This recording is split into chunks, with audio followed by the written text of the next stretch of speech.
শামসুদ্দিন চৌধুরী মানিক উনি আপিল ডিভিশনের একজন সম্মানিত বিচারপতি ছিলেন। উনি আজকে যে দুদকের এবং মানি লন্ডারিং মামলা হয়েছে উনি সেটা তো বলেছেন যে এই ঘটনার সাথে উনি সম্পৃক্ত না, যেখানে আমি মামলা পরিচালনা করার আমার অর্থ নেই, যেখানে আমি আইনজীবীদের ফি দিতে পারি নাই এবং যে জন্য আমার চেম্বার বিক্রি করতে হলো, সে চেম্বার বিক্রি করে আমি মামলা পরিচালনা করার জন্য চিন্তা করেছি এবং অলরেডি আমার চেম্বার বিক্রিও করে দিয়েছি। সেই ব্যক্তি কিভাবে লক্ষ লক্ষ কোটি কোটি টাকা থাকতে পারে? যদি আমার কোনো কোটি কোটি টাকা থাকেই, প্রপার্টি থাকে, তাহলে গভর্নমেন্ট কেন সিজ করে না? এবং আদালতে সেগুলি উনি চ্যালেঞ্জ করেছেন।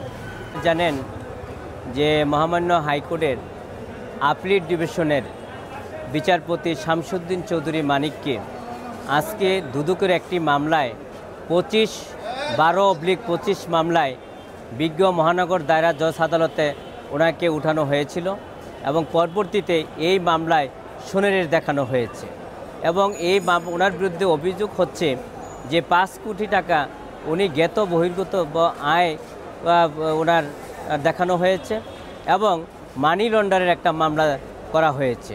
কিন্তু সেই মামলাগুলো আমি শামসুদ্দিন চৌধুরী মানিকের সাথে কথা বলেছি এবং আদালতে উনি বলেছেন, আপনারাও জানেন, ওনার এই পর্যন্ত যেগুলি হত্যা এবং হত্যা প্রচেষ্টা মামলা হয়েছে উনি মামলার খরচ পর্যন্ত দিতে পারেন নাই এবং মামলা পরিচালনার উনার অক্ষম এবং বিনা ফিতে আমরা আইনজীবী হিসাবে ওনার মামলা পরিচালনা করি।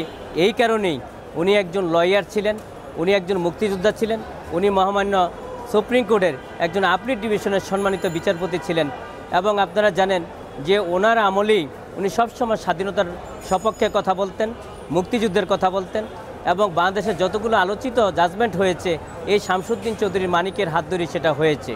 সেই কারণেই আমরা বিনা ফিতে ওনার মামলা পরিচালনা করি এবং শামসুদ্দিন চৌধুরী মানিক নিজেও বলেছেন যে আমি মামলা পরিচালনা করার অক্ষম এবং আমার সক্ষমতা নাই, আইনজীবীদের আমি ফি দিতে পারছি না। সেইখানে আমি যদি দুর্নীতি করে থাকতাম তাহলে তো আমার অনেক অর্থ সম্পদ থাকতো। আরেকটা হচ্ছে উনি বলেছেন যে যে আমার বিরুদ্ধে যে 5 কোটি মামলার যে অভিযোগ আনা হয়েছে, সম্পদের অভিযোগ আনা হয়েছে, যদি এগুলি থাকে তাহলে গভর্নমেন্ট কেন সেটা রাষ্ট্রীয় কোষাগারে নেয় না এবং গভর্নমেন্ট কেন সেটা সিজ করে না? আরেকটা হচ্ছে উনি নিজেই বলেছেন যে উনি অর্থ সংকটের কারণে ওনার নিজের চেম্বারের যে বইগুলি ছিল এবং পুরো চেম্বারটাই উনি বিক্রি করে দিয়েছেন নীলক্ষেতের এক পার্টির কাছে এবং সেটা বিক্রি করে দিয়েছেন মামলা পরিচালনা করার জন্য। এই যদি একজন প্রাক্তন বিচারপতির অবস্থা হয়ে থাকে এবং তারপরও যদি আপনারা এই মামলায় ওনাকে মানি লন্ডারিং মামলা দেওয়া হয়, দুদকে মামলা দেওয়া হয়, তাহলে বুঝতে হবে যে এক উদ্দেশ্য প্রণোদিতভাবে ওনার সুনাম বিনষ্ট করার জন্য এবং হয়রানি করার জন্য এবং ওনার মুক্তিযুদ্ধের চেতনাকে বিনষ্ট করার জন্য ওনাকে এই মামলাগুলো দেওয়া হয়েছে এবং এই মামলাগুলোর মধ্যে কোনোভাবেই ব্যক্তি নেই। উনি চ্যালেঞ্জ করেছেন যে আমার যদি কোনো প্রপার্টি থাকে, আমার যদি সম্পদ থাকে, তাহলে গভর্নমেন্ট সেটা সিজ করে না কেন? এবং নিজেই উনি চ্যালেঞ্জ করেছেন। তা আমরা দেখেন, আমরা গ্রেপ্তার যদি হয়ে থাকে আমরা বাস্তবে করলে ওইটা দেখি নাই, আমরা মিডিয়ার মাধ্যমে দেখেছি, কিন্তু এটা কতটুকু সত্য সেটা করলে এই ব্যাপারে কোনো মামলাও হয় নাই।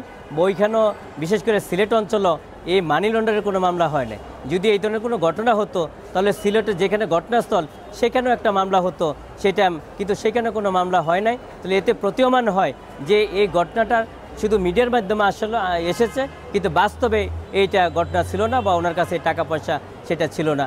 আমার কাছে যেটা, উনি সবসময় আইনের শাসনে বিশ্বাস করেন এবং মুক্তিযুদ্ধের চেতনায় বিশ্বাস করেন এবং বিশেষ করে উনি বাংলাদেশের ভিতরে যতগুলো আলোচিত জাজমেন্ট হয়েছে দেশের কল্যাণের জন্য, মানুষের কল্যাণের জন্য এই শামসুদ্দিন চৌধুরীর হাত ধরেই সেটা হয়েছে। এবং আপনি যে মিডিয়ার কথাটা বলেছেন, উপস্থাপকের কথা, দেখা গেছে অনেকেই ওনার যে আপিল ডিভিশনের উনি জাস্টিস ছিলেন, ওনার মান মর্যাদা এবং অন্যরকম হবে, কারণ বাংলাদেশের তৃতীয় ব্যক্তি হচ্ছে মহামান্য চিফ জাস্টিস, তারপরে চতুর্থ ব্যক্তি হচ্ছে আপিল ডিভিশনের জাস্টিস। কারণ ওনার সাথে কথা বলতে হলে, ওনার সাথে কোনো প্রশ্ন করতে হলে সামঞ্জস্যপূর্ণ রেখেই করতে হয়। আমার মনে হয় সেখানে কোনো কিছু ব্যত্যয় হয়েছিল, সেই জন্যই এটা হয়েছে এবং এটার জন্য পরবর্তীতে উনি সেটা দুঃখ প্রকাশ করেছেন।